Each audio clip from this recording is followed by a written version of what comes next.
స్వాగతం. ఇంకా చాలామంది గెస్టులు రాబోతున్నారు, వాళ్ళంతా ఆన్ ద వే ఉన్నారు.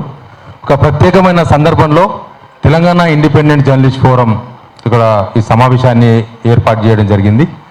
మనం చూస్తున్నాం సమైక్యాంధ్రలో కరువు కాటకాలు, కరువు కోరలు, రైతుల ఆత్మహత్యలు అన్నీ చూసినాం. తెలంగాణ వచ్చిన తర్వాత కొంచెం చిక్కబడ్డం, మళ్ళీ ఇప్పుడు ఎల్నీనో, కరువు, తర్వాత ప్రభుత్వం నీళ్ళు అందించడంలో జరుగుతున్న చర్చలు, కాళేశ్వరం కన్నెపల్లి నుంచి నీళ్ళని కొట్టాలనే సందర్భంలో జరుగుతున్న చర్చలు, ఇవన్నీ చూస్తుంటే మళ్ళీ మనం సమైక్యాంధ్రలో అనుభవించిన కరువులోకి పోతున్నామా, మళ్ళీ మనం అవన్నీ చూడబోతున్నామా? అప్పుడంటే నీళ్లు అందించడానికి ప్రాజెక్టులు లేవు, కానీ తెలంగాణ వచ్చిన తర్వాత కాళేశ్వరం లాంటి ప్రాజెక్టులు వచ్చినాయి. అక్కడి నుంచి నీళ్ళు అందించే సౌకర్యం ఉందని Telangana retired engineers forum members, తర్వాత ప్రతిపక్షాలు, ప్రజలు వాళ్ళందరూ నీళ్ళు అందించే అవకాశం ఉందని చెప్తున్నారు. దాని మీద అవగాహన ఉన్న వాళ్ళంతా.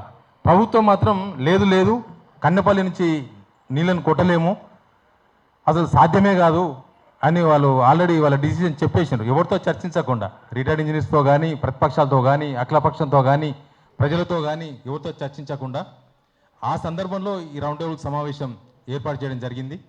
చాలా ఇంపార్టెంట్ వ్యక్తులు, పార్టీల నాయకులు, రిటైర్డ్ ఇంజనీర్ ఫోరం నిపుణులు, ఇంజనీరింగ్ నిపుణులు వాళ్ళందరూ చెప్పబోతున్నారు.